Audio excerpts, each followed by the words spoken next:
very good evening, everyone. My name is Anam Kaushal, and I'm a clinical psychologist by profession. Today, I'm here to talk to you about the early signs of mental health issues and its care. So, to begin with, what exactly is mental health? According to WHO, mental health is considered to be a state of mental and psychological well being. And if I put it in other words, it is considered to be a state wherein you're completely free from any kind of cognitive, emotional, or behavioral problems. Now, when we see around, we often see that people are always trying to take care of their physical health. They would be having a nutritive diet, they would exercise, they would go to gym, and during this process, what they tend to overlook is their mental health. And that is why it is very important that today we talk about mental health. So, if we look at certain facts which are being given by WHO, it has been seen that depression is affecting more than 264 million people today worldwide, and one person is dying in every 40 seconds. If we talk about children, one out of five children, they are experiencing mental health issues. So, when we talk about mental health, it is very important that we take care of our mental health in the same way we are taking care of our physical health. If an individual does not take care of his mental health, that can result into disturbed interpersonal relationships. It can reduce an individual's work efficiency, and it can also result into serious physical conditions in an individual. So, let us look at what are these early warning signs that we can notice in ourselves, in our family members, in our loved ones, in order to make sure that we are there for them whenever we tend to observe these symptoms in them. So, to begin with, the first warning sign that you all can look out is feeling of sadness or gloominess, to be more precise. So, when we are talking about human, we all experience emotions, and we experience variety of emotions, and sadness is one of the aspects of the emotions that we experience. Now, if we are saying that sadness is a form of a normal human emotion, then why are we considering it as one of the warning sign um, for mental health issue? So, let me try to tell you this with the help of an example. Say, for example, I get a bad news, and as a result of which I become sad and I become upset. Now, when we talk about normal human beings who are not experiencing mental health issues, they're going to be sad about this, news that they have got, say for about couple of weeks, or say about a month's time, and then they would gain control on themselves and would accept the situation and would continue to live their life the way they were living before they got the news. Whereas a person whom we can consider to be under the spectrum of having a mental health issue would be the one who would have difficulty getting out of that particular situation or the news that he has got, and would continue to experience sadness of mood for a month's time, and it can even go up to 3 months, 4 months, and 5 months, to be more precise. So, feeling of sadness is one of the warning signs that we need to see and notice in ourselves or onto others. Then, when we talk about mental health, uh, when an individual is experiencing when an individual is unable to concentrate on any task, any activity, that is the time it's a red flag situation for us. Now, when we talk about humans, we have an attention span which is about 30 to 40 minutes, beyond which we are unable to concentrate on any task that we do. So, over here, when we say that an individual is not able to pay attention or is not able to concentrate on any particular um, event, then what we are trying to put across here is that even when the person is making the effort to do his work on time, he is not able to concentrate, and as a result of which he gets distracted, say in every 10 minutes or 15 minutes or 20 minutes, and he is unable to complete his task because of this. So there is reduced level of attention and concentration in an individual who is experiencing a mental health issue. We also have the third aspect, or the third factor, or the third sign that we can notice in an individual is there is a change in their sleeping pattern. So a person might have disturbed sleep. Say for example, the person goes to bed and is taking good 2 hours, 3 hours, and still not able to sleep. Or he's sleeping and he has times in between the night where he would restlessly wake up from his sleep.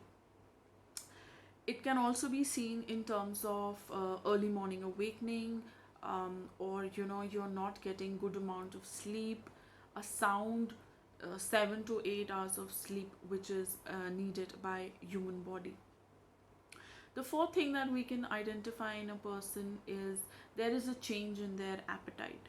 So you can see that an individual would either would stop eating at all, or his intake of food would actually increase.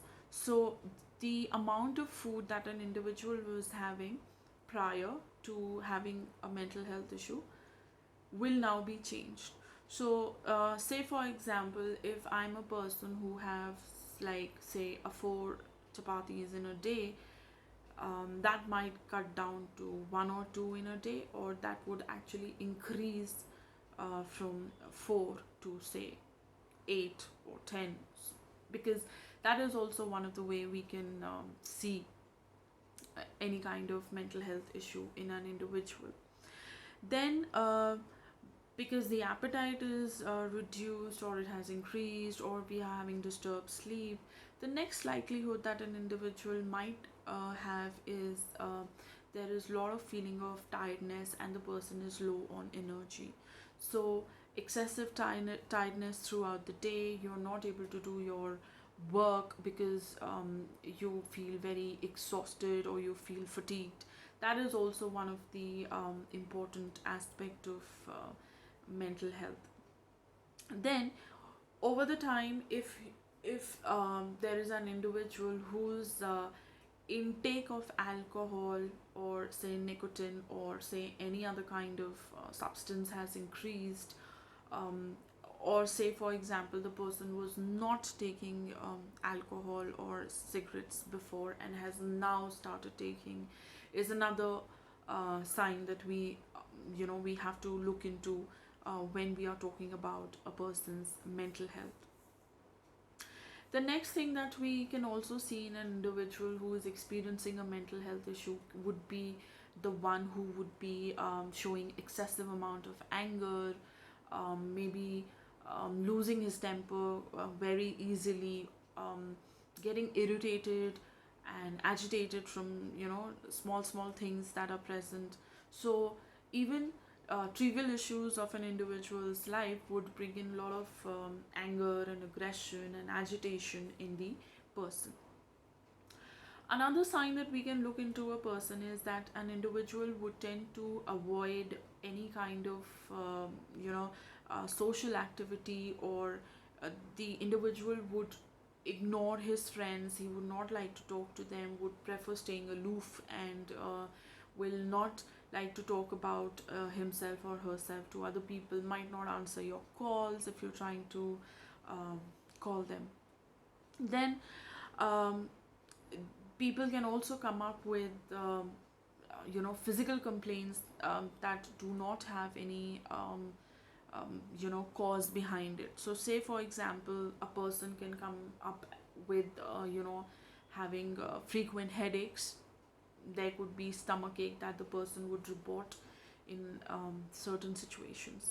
So these are the signs that we can actually see in adults as well as in children. But if I tell you about some specific signs that you can identify in children, is that a there's going to be frequent absenteeism from school.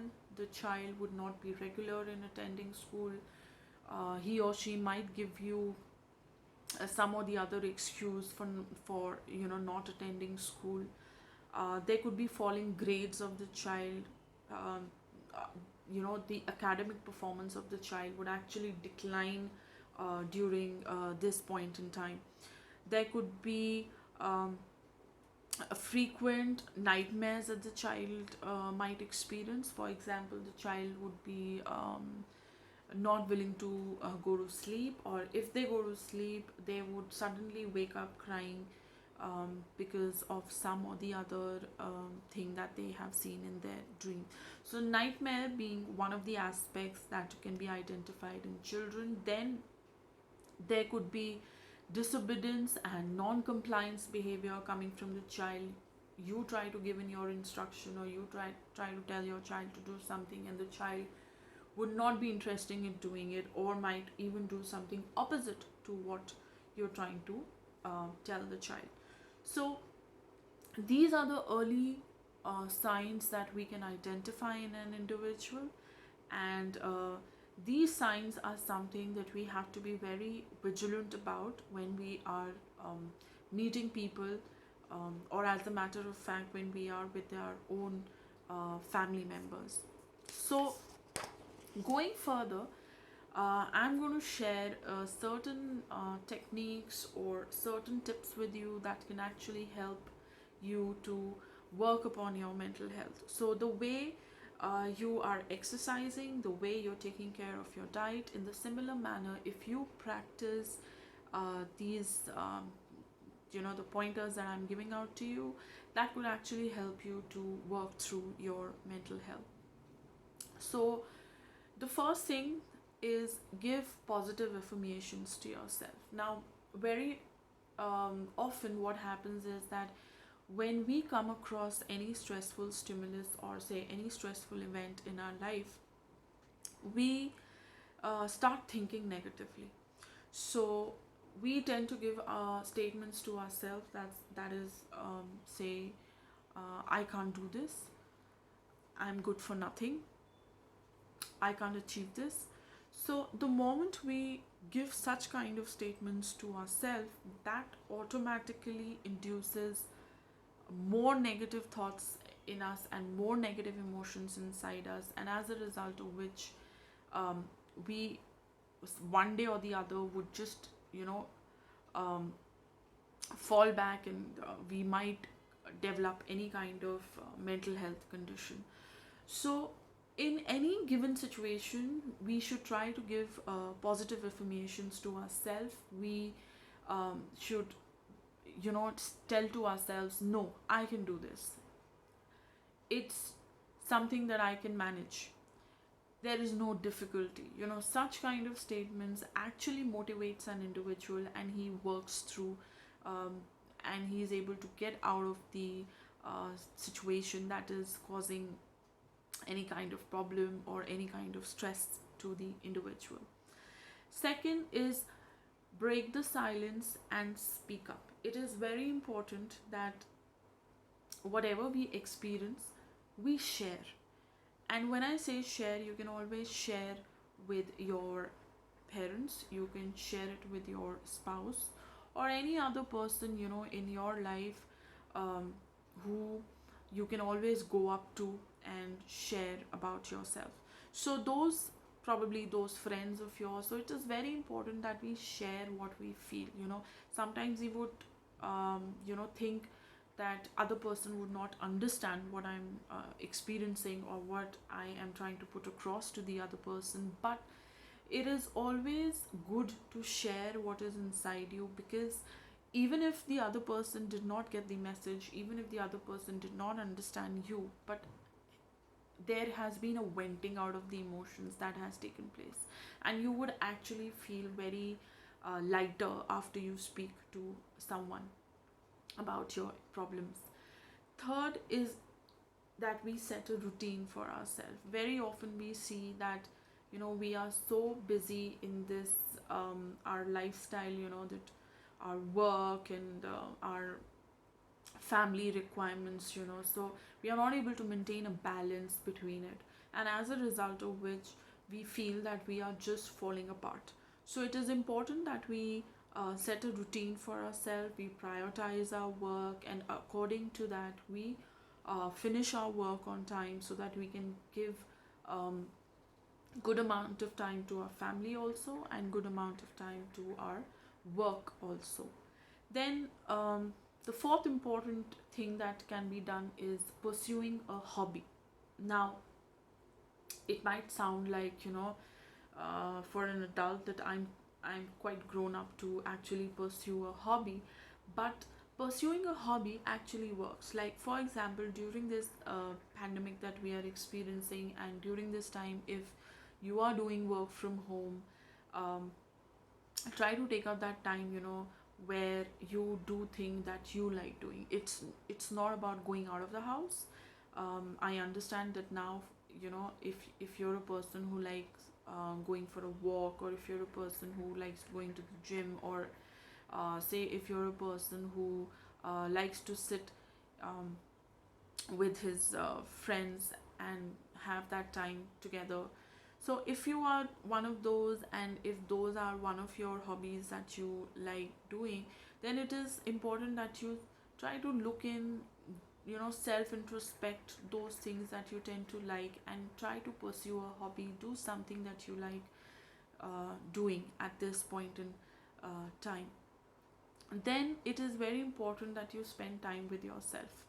Now, this is going to be the time where you actually get down and you think about the things that you want to think. This is something that nobody does. So you can take out those 30 minutes, 45 minutes, or 1 hour in a day, where you are just sitting and you're just thinking about how the day has passed for you. What were the things that you liked, what were the things that affected you, bothered you. So the moment you start giving time to your thoughts, that means if you're alone and you think about the things that are bothering you, and you try to find a probable solution to the problem that you're experiencing, then the whole circle of thinking about your problems throughout the day would also get solved. So it is important that you spend a time with yourself, alone in a room, where you're just thinking about the things that has been going on in your life, and what is affecting you, what is bothering you, and how you can handle this particular situation. Then the next thing that we would like to put across is to develop gratitude. Now, when I say gratitude, I'm trying to say that um, do good deed to other people. The moment you do that, you will feel happy. You can always maintain a gratitude journal for yourself. You can pen down the things that you did for someone, or someone did for you, and the moment when you're feeling low, you can always go back and read this gratitude journal. And sometimes, penning down of our emotions also helps in releasing the emotions inside us. So whenever you're feeling upset, whenever you're feeling sad, if there is anything that is bothering you at the back of your mind, you should always try to write it down. Maintain a diary, write it down, and see how relaxed you feel after you actually pen down what you're feeling at that particular time. Then you can also practice mindfulness, which is our last tip that I would like to give you, is practice mindfulness. Mindfulness is all about being at the present situation, thinking about the present, being more aware of your own emotions, your body, your behavior. So that would actually help you to um, live in the present moment and not to think about things that have happened in the past or might happen in the future, and then start worrying and feeling bad about it. Now, with this, I would like to close by saying that, see, what all warning signs I told you about, and whatever tips or techniques that I gave you for your mental health, if you try to incorporate that in your if you try to incorporate those tips in your day-to-day life, then even if you're experiencing these warning signs, you can actually get rid of them, and you can actually work to improve your mental health. However, there would be times that these techniques would not work for you. The moment when you feel that, I'm trying my level best to get rid of my negative thoughts or my negative emotions, but I'm not able to do that, or I'm not able to go and speak to anyone about it, or other people are not understanding me. So, any point in time when you have such kind of thoughts in your mind, it is always good to speak to a mental health professional. You should always get in touch with a clinical psychologist who can actually professionally try to help you with this situation, the mental health concern that you're experiencing, and help you sail through, because it is completely normal to have any kind of mental health issue. The moment our coping mechanisms fail, that is the time we get helpless and we don't know what to do next. So that is the time where you should always consult a clinical psychologist who can always help you sail through this tough time that you're experiencing and get rid of your problems that you're experiencing. So with this, I would like to end the session, and stay connected for more upcoming sessions with us. Thank you.